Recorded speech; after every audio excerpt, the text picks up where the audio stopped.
убакыт бөлүп ушул жерге келип бергениңерге партиялаштарыбыздын атынан, өзүмдүн атыман терең ыраазычылык билдирип коюуга уруксат этиңиздер.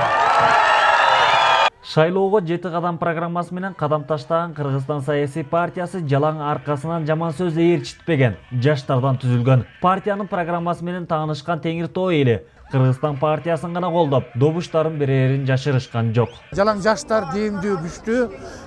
Булар Кыргызстанды көтөрүп кетти деп ишенебиз. Мурдагы депутаттар осы жыл сайын шайланып эле иштебей атышпайбы? Анан эми бул жаштар иштеп берет го деген ойдобуз. Алар эч убакта мамлекеттин кызыкчылыгын эч бир байлыкка алмаштырышпайт.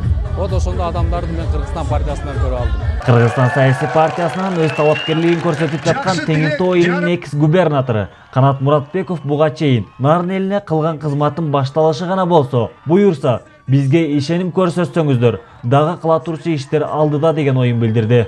Мен эмне үчүн жогорку кеңешке баратам? Теңир Тоодо бүтпөй калган көп маселе бар.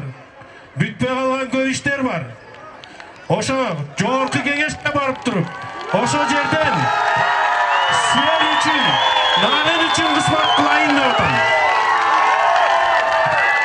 Теңир Тоо жаштарынын көпчүлүгү сырттан бакыт издеп, ички жана тышкы миграциянын агымы менен сыртка чыгып кеткен. Андыктан Нарын областында эң биринчи көйгөй бул жумушсуздук маселеси. Эгер Теңир Тоо эли жаштарды колдоп, Кыргызстан саясий партиясына ишеним көрсөтсө, Нарын областында жумуш орундарын түзүп беребиз дейт партия лидери Канат Исаев.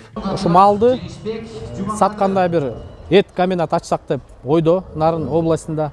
Андан тышкары ушул кышка даярдык мезгилинде бир кандайдыр жеңилдиктер болсо, свет жагынан Нарын региону үчүн арзандатып боло турган болсо, көмүр бир арзан баа менен сатылса, анткени өзүңөр деле ойлоп көрсөңөр, кээ бирки региондун жашоочулары мисалы 3 ай кыш болсо, алар 3 айга көмүр алат. Ал эми ошол эле Нарын ат башы райондордун тургундары алар болсо 6 айга көмүр алыш керек. Демек шарттар ар кандай, ошол себептен мамлекет тарабынан дагы ушуга мындай абдан чоң көңүл бурулуш керек да.